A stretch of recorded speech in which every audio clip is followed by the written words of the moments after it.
the feeling of missing out.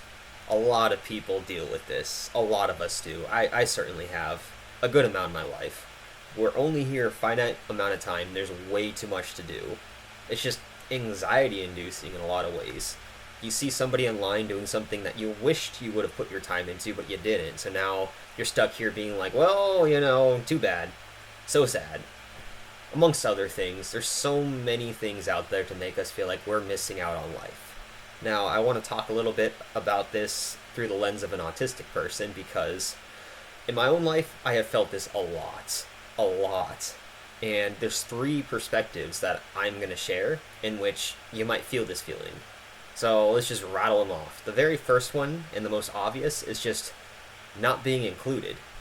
Have you ever been invited to a party? Has anyone ever thought to include you on something like that? And if not, you might feel like you're missing out on some sort of high school or college experience that you never got. I got this more in college than high school. I went to high school parties, never really any college parties, but I was a nerd, which you probably should be in college. Besides the point, autistic people have to deal with this more often at higher rates than are neurotypical. It's just the way it is. Our way of relating to others is just different. And that can aid to missing out. So I'll get there in a second. But let's say if you're like me, slightly awkward, not quite like everyone else, has a different frame of mind, but hey, in high school I was good at sports and girls thought I was a cutie. I'll just say it. And what happens with that? You can kind of offset your awkwardness a little bit and get invited to these parties. Go places that neurotypicals go. See, I had the feeling of missing out here alone because I think neurotypicals get on the same page a lot easier. When we're all together and everyone's shooting the shit, just regurgitating canned responses, things and memes that they already know, over and over. It's more about like an emotional exchange. Kind of like when ducks quack at each other mindlessly. They don't care what duck's there. They just want to hear quacking. And that's kind of how a lot of these parties felt. I'm not going to lie. Felt very basic and instinctual on a level that I don't tap into. I just don't. And so even though I'm there and experiencing it, I'm not experiencing it. So as an autistic person, sometimes even when you get the opportunity to do these things, you feel like you're missing out. You do. You're just different. You tune into things differently, and I'm more interested in exchanging information about your interest, my interest. I want a conversation with substance. I'm not just trying to kill time until we have to go home. I'm really not. I'm really not. And it's just the way I am. It's not like I'm just holding my nose up to all the neurotypicals. Maybe a little bit now, but, it wasn't always that way. It wasn't always that way. So, a lot of times I think autistic people can feel like they're missing out because it's harder for us to tune into the same things. That makes it harder to get invited to places, but let's just say by chance you got invited somewhere, you might still struggle with this sort of thing.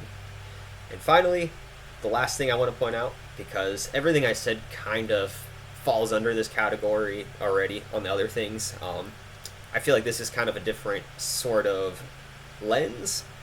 A lot of times I have felt like I'm missing out because I have a different sort of interest in things. There's no one else out there like me who's interested in the same things. I have felt that way for so long. I know that's not completely true, but it's hard to find this person that's like me, a friend who's interested in the same things as me and has a similar frame of mind. I feel like I'm missing out on friendship a lot of times because I don't have a friend like me. And so that's what I'm saying. It kind of goes under the same categories as before in a way, because what I was trying to say there is we're different, and because we're different, we miss out on certain things, but not just on the things that are there, on the things that aren't there, the things that aren't there for us. So I've had these thoughts a lot, and I don't know how positive it is, but to the very least, these are legitimate feelings I've had, and I think if any other autistic person's having them, well, it's a legitimate feeling to have. Hopefully we can find some way of getting that in group someday so we don't feel like we're missing out all the time, but I'd wager this is not an isolated occurrence in just me. A lot of people on the spectrum probably feel like they're missing out on life, which sucks, but hey, hopefully we can just do better as a society and include more and more neurodivergent people into the public eye, what's mainstream a little bit, because it's not that we hate mainstream stuff, it's just a lot of it doesn't appeal to us in a way it appeals to neurotypicals.